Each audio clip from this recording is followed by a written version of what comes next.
Inilahandog ng Tres Balita. Siyempre, walang pinapaboran at pinoprotektahan.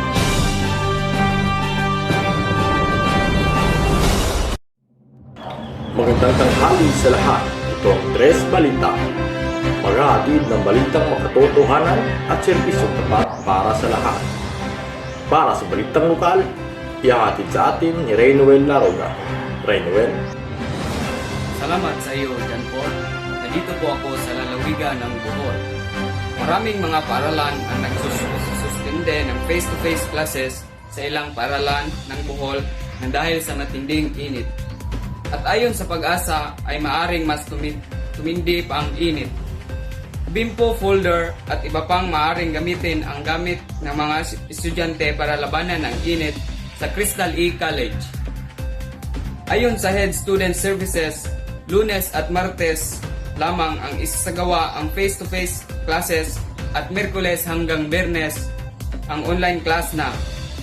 Sinususpende na rin ang pagsusuot ng uniforme para mabawasan ang init, ngunit kailangan nilang sundin ang polisiya na kailangan formal ang kanilang kasuotan nasa katamtaman na maaring mabawasan ang init. Bawal ang above the knee na shorts at bawal ang magtsinelas, sandals at iba pa. Hindi lang ang mga estudyante ang naapektuhan ng init kundi ang mga pamasaherong sasakyan din. Ayon sa pakikipagpanayam sa isang mga driver ng jeep, sobrang init lalong-lalo na kailangan maghintay ng pasahero dahil kinakailangan rin ng pera. Ika ni Kuya Driver. Inom lang palagi ng tubig tsaka tiis-tiis lang, wala naman tayong magagawa, dagdag pa niya.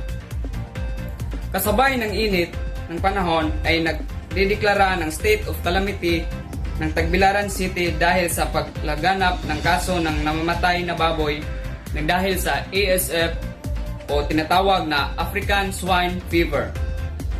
Mula noong Abril 17, hindi bababa sa 59 na baboy sa barangay Mayakabak, Biking at Maribilis sa Dawis ang namatay.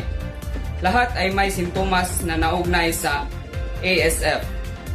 Noong nakaraang linggo, iniutos ni Gov. Aris Comentado ang pansamantalang pagbabawal sa pagpasok ng mga buhay ng baboy, luto at tilaw na baboy, at mga produktong baboy at byproducts mula sa Panglao Island hanggang mainland Bohol upang maprotektahan ang 6 na bilyong industriya ng baboy. Ang pagbabawal ay tatagal ng 1 buwan mula Abril 18 hanggang Mayo 18. Ang panahon ng pista ng lalawigan, hindi bababa sa 48,000 Boholano ang nasa backyard hog racing ayon sa tala ng gobyerno. Aking hinagkayat ang lahat na huwag magtaranta dahil gobyerno ay seryoso na ina-aksyon ang problemang ito, ika ni Gobernador Comentado. Nagpadala ang Department of Agriculture o DA ng team sa Bohol para tumutok sa mga kaso ng ASF sa Panglao Island, isang pangunahing destinasyon ng turista na binubuo ng mga munisipalidad ng Dawis at Panglao. Ako po si Reynoel Laroga at balik sa iyo, John Paul Fudutan. Maraming salamat, Reynoel Laroga. Abangan ang balitang nasyonal sa pagbabalik ng Tres Balita. Bagong biyak na buko, ang sarap nito, Nesfruta buko, why not? Coconut, Buko masarap, made with real fruit juice, Nesfruta buko, why not? Coconut, buko masustansya, rich in vitamin C, Nesfruta buko, why not? Coconut, no artificial color, real na real, kita real, lasang real na buko, Nesfruta buko, real na real ito. Also available in mangosteen.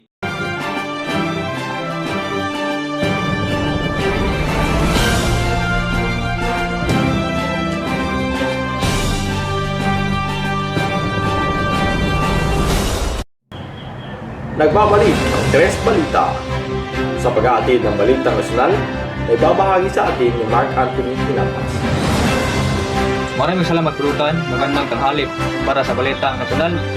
Kalagayan ng West Philippine Sea, ang China People Liberation Army PLA sa araw ng linggo ay pinabalik sa kanilang surveillance. Bisil, pinapilitan ang mga workship para sa sundan ang mga patulya sa Pilipinas ng sa gawa ng pagsasanay sa karagatan ng West Philippine Sea.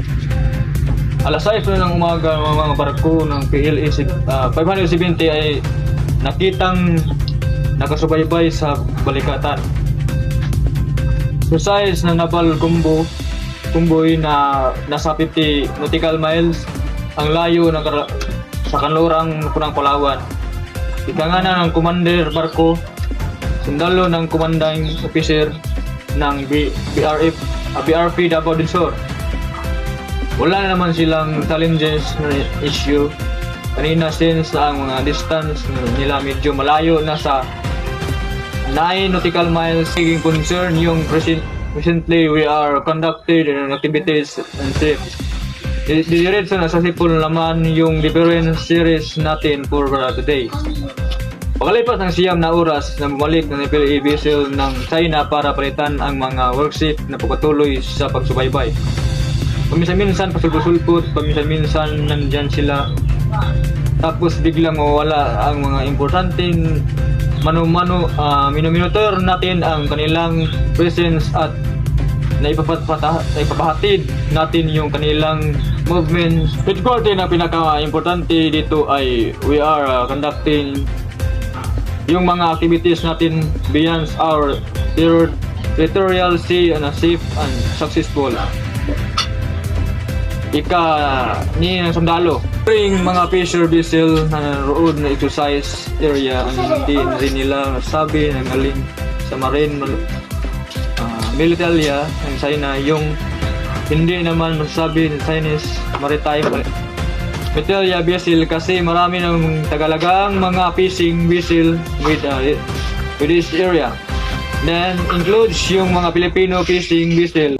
Includes yung mga Filipino vessel na nadatnan natin. So masasabi lang natin ay there are plenty of fishermen with the area sabi na yung sundalo. Yun lang po. Maraming salamat. Para sa susunod na balita, napatungkol naman sa balitang internasyonal. Naiuulat sa atin ni Mark Maynard Gimal.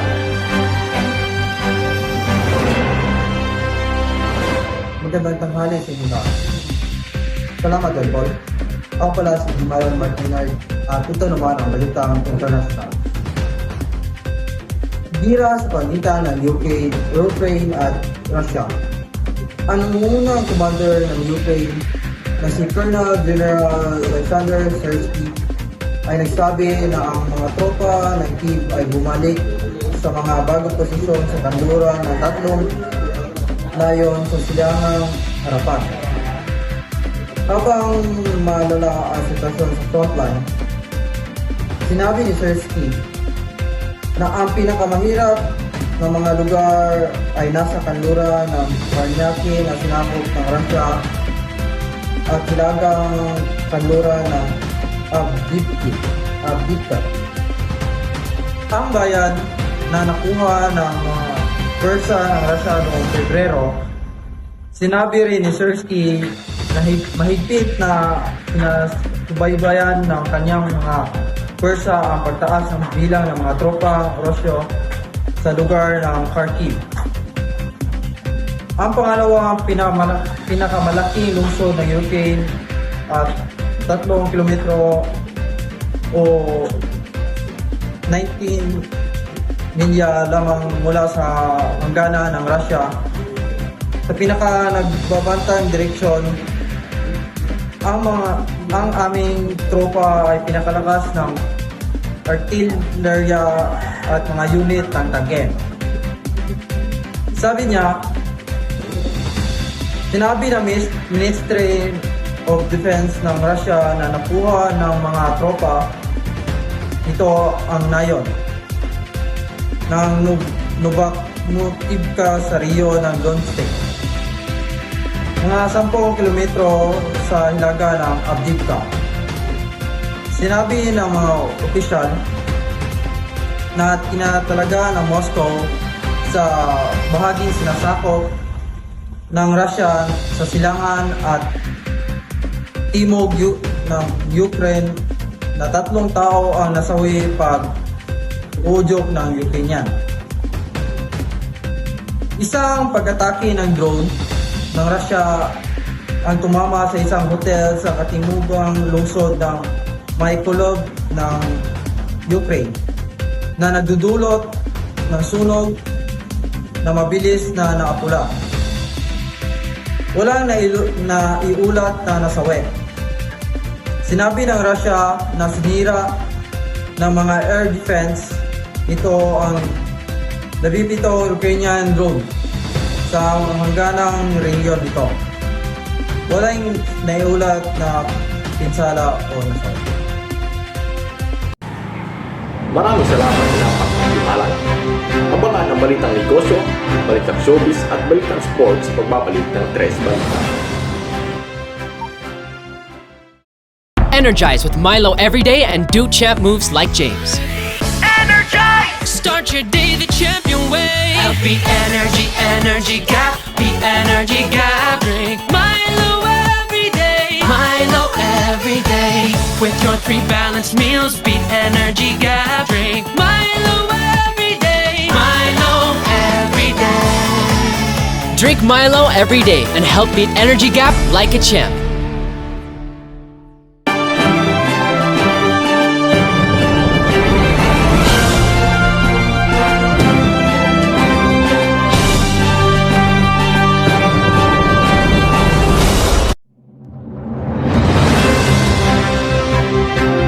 Nagbabalik ang Tres Balita para sa balitang negosyo, at ating gagawin, balitang showbiz, balitang galope at balitang sports ni Ken Estrada. Salamat, Butan. Balitang negosyo. Dahil sa paglalaganap ng kaso ng ASF, maraming maliliit na palengke ang nagkulang sa supply ng karning baboy. At may mga negosyo naman ay naapektuhan nito. Tsaka ano ba ang ASF? Ang ASF o African Swine Flu ay walang epekto sa tao dahil hindi ito mapanganib sa kalusugan ng tao kahit na ikaw ay nakain ng baboy na may ASF. Wala pa rin itong epekto sa iyo o ibang hayop lamang ang nahawa dito. Pero dapat rin muna iwasan natin ang pagkatay ng karning baboy. At yun lang, tutukan pa natin ito sa mga sumusunod na araw. At dumako tayo. Ano kaya ang magandang negosyo ang batok ngayon? Lalo na sa matinding tag-init. Patok na patok ang Don Macchiatos sa mga estudyante ng Crescent Aid College sa ganitong kainit ng panahon. Marami ang pumipila para bumili nito at ang mga vendor ng buko juice at iba pang juice na maaaring makapag-refresh ay patok din sa ganitong panahon. At yun lang ang ating balitang negosyo.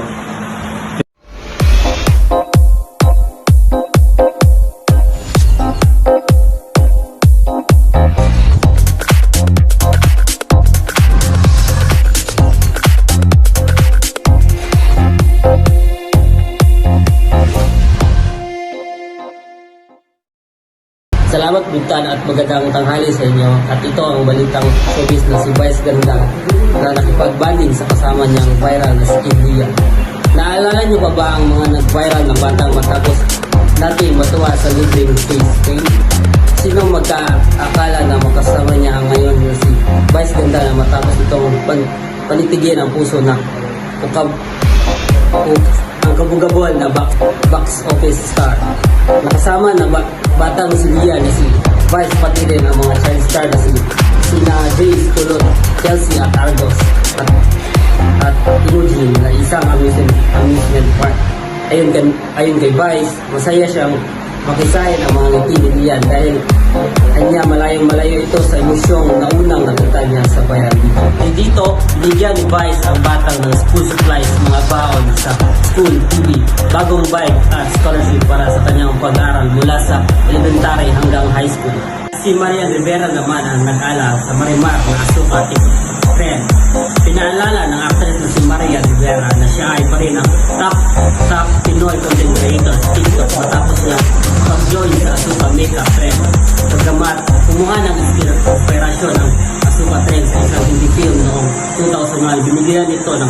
sariling fake si Maria. Imbis kasi na magsuot ng Indian bridal outfit at transform ito sa kanyang signature look bilang Marimar. So, taong 2007 pa nung huling nakita si Marian nang nakasuot ng Marimar outfit nung bumida ito sa Pinay ay Pinoy adaptation ng hit musical telenovela kasama ang kanyang asawa na si Ding Dong Dantes.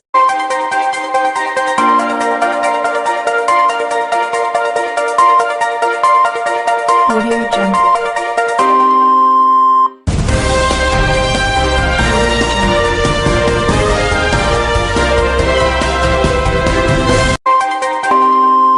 Maraming salamat sa pagbubutan.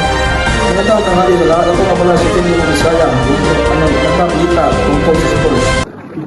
Sa NBA, National Basketball Association, nito ang mga ilang balita.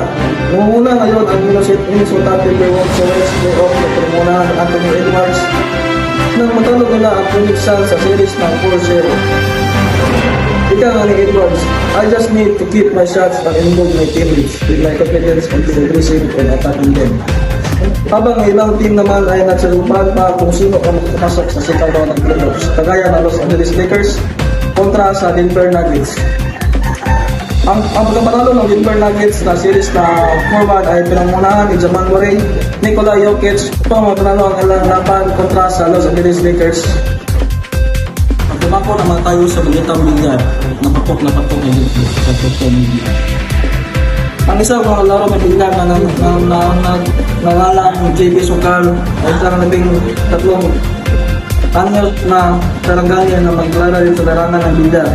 Katulad ang ituto na si Efren Patarel, sino kaya ang naig kapag nalaman ang dalawa? Dahil sa pagmamagaling ni JP sa paglalaro ng bilyar ay nakakatulong siya sa kanyang mga magulang. Dahil sa kanyang mga laro, nakapag-uwi si JP ng 500 hanggang 7,000 na prize money sa bilyar. Kaya ibigay niya sa kanyang mga magulang para makatulong sa pamilya. Sabi ni JB, nag-aaral muna ako kapag tapos na ang aral, tapos mag-module, pupunta ako sa mga bilyaran, doon mag-i-ensayo na rin ako. Gusto niya matapos ang pag-aaral, yung bilyar, nandyan lang yan, sabi ni JB. At yun lamang po tungkol sa Ulitang Sports. Balik sa iyo, Jan Paul Pilutan.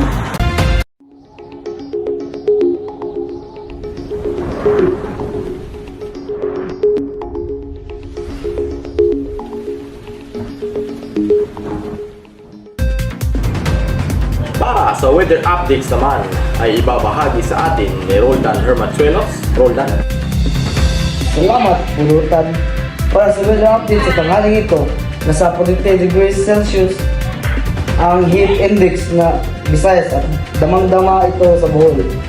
Meron kayang tsansa na umulan sa ilang bahagi ng Bohol base sa weather forecast at walang chance rin o mababang porsyento sa ng pagulan ng araw na ito.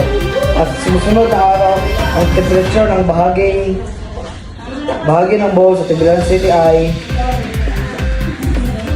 nasa 42 degrees ang kalagayan ng init ng panahon.